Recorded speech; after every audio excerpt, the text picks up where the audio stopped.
So hi guys welcome back to my YouTube channel again म चाहिँ Sushma Raut. I hope सबैजना सन्चै आरामै हुनुहुन्छ होला। म एकदम सन्चै आरामै छु साथीहरू। अनि आज चाहिँ मैले मेरो रुम टुर गराउँदैछु साथीहरू। त भन्न मिल्दैन, मैले चाहिँ भर्खरै रुम पाएँ, साउन 4 गतेदेखि आएको भर्खर रुम पाएँ। अनि यो चाहिँ रहेको छ मेरो हल साथीहरू, तपाईँहरू देख्न सक्नुहुन्छ। अनि यो चाहिँ हाम्रो ढोका भयो, हाम्रो चाहिँ सेकेन्ड फ्लोरमा हो। हाम्रो चाहिँ यसरी खोल्नुपर्ने हुन्छ साथीहरू। हाम्रो चाहिँ आज यहाँ काम हुँदैछ। यो रुमहरू तपाईँहरू देख्न सक्नुहुन्छ। दाइ कार्पेट लगाइसक्नुभयो? दाइ मेरो भ्लगमा तपाईँलाई स्वागत छ। हेलो भनिदिनु। हेलो। तपाईँलाई कस्तो भइरहेछ यहाँ मेरो रुमको सर्भिस गर्दाखेरि? आज धेरै राम्रो लागिरहेछ।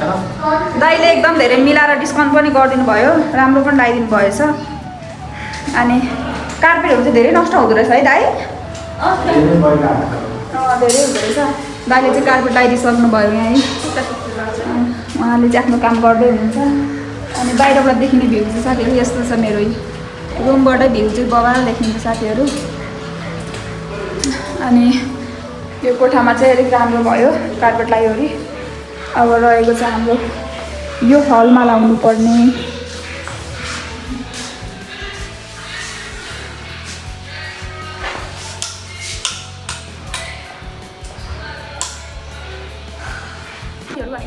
यो चाहिँ हल कोठा हो। अनि यो चाहिँ मेरो किचन कोठा भइहाल्यो। यहाँ चाहिँ बत्ती नबलेर अलिक देखिरहेको छ। यो चाहिँ मेरो किचन कोठा भयो साथीहरू, तपाईँले देख्न सक्नुहुन्छ। अनि त्यहाँबाट हाम्रो नानी हुन्छ, रुम खोज्नु नानी नानी मलाई चाहिँ खोज्नु भएको मलाई धन्यवाद। अनि अल्पस नगर। अनि यो रहेको छ हाम्रो टोइलेट बाथरुम। अनि यो रहेको छ हाम्रो रुम। अनि यहाँ चाहिँ हाम्रो कार्पेटको काम भइरहेको छ, बाहिर कार्पेटको काम गर्दै हुनुहुन्छ। अनि मलाई चाहिँ प्रोग्राममा लाग्छ साथीहरू डेकोरेसन।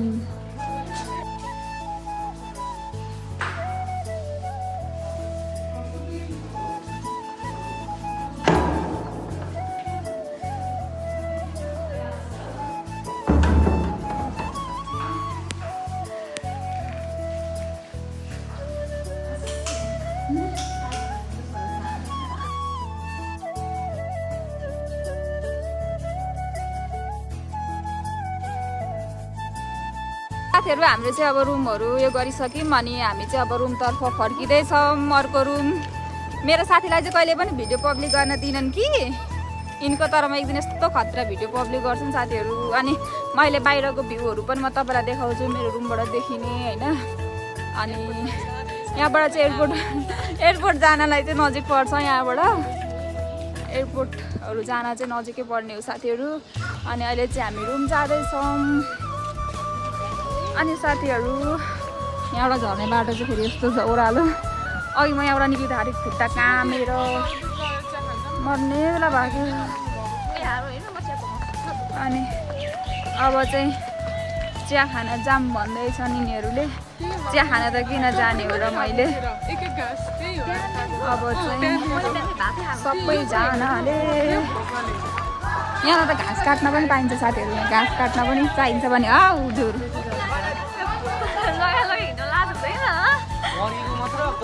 केही बन्नलाई केही घुमाउनु पर्छ। यति कुरा थाहा छ कि छैन? केही बन्न केही घुमाउनु पर्छ।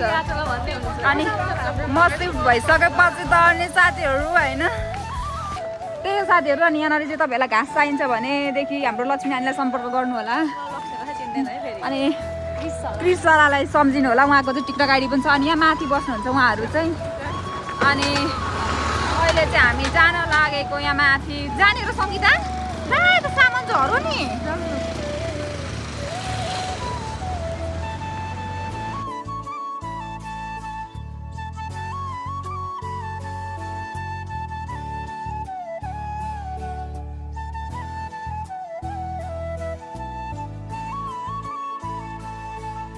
यिनीहरूको चाहिँ कस्मेटिक दोकान जाने काम परेर यिनीहरू जाँदैछन्। कस्तो दामी भ्यू।